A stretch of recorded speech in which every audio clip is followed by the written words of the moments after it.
Hi guys, it's me again, Rhea Yang. Ngayong araw pala ay binyag ng aking pamangkin. Ito pala ang mama ng bata. So nung pag-uwi ko guys, ay kumakain na sila. Galing kasi ako sa eskwelahan. At tapos, panggabi yung uwi ko. Damit kasita. Ay! So ayun na nga guys, pumasok muna ako para ilagay yung bag ko bago ako kumain. Pero bago ko ito ilagay sa kwarto, magme-mirror shot muna tayo. Pitapit pa jud, uy murag ang ngayon.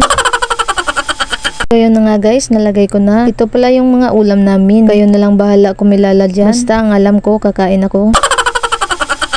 So yun na nga guys, kumuha na ako dito. At pagkatapos kong magsandok, ay bumalik ako sa loob kasi doon ako kakain. Hindi ko madala lahat guys. Kaya inuna ko muna itong soft drinks at baso. At pagkatapos, kinuha ko na din yung kanin ko. At syempre, may ulam. Ikaw, Jude.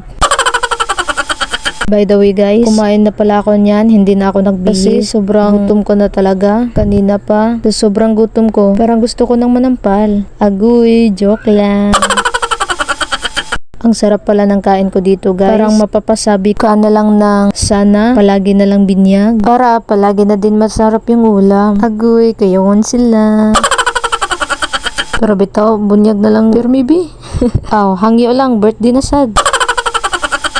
Bitaw guys, wala na akong masabi. Kaya tignan nyo na lang ako kung paano ako kumain.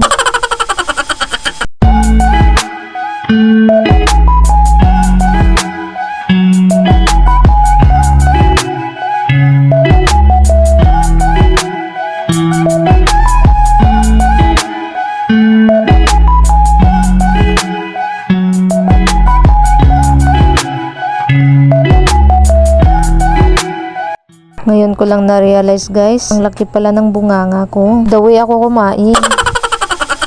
Nauhaw na pala ako niyan guys, kaya kumuha na ako ng soft drinks para iinumin ko. Kain sa kikan no.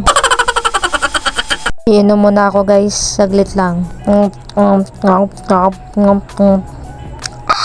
Uhaw, bye.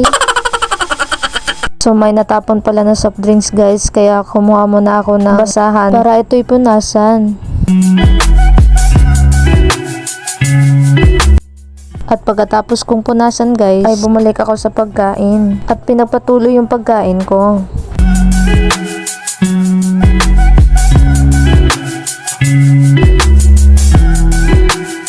Dito na lang pala yung vlog natin guys.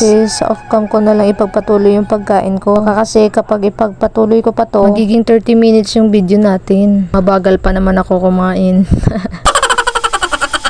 So bye guys, see you sa next vlog. Bye bye.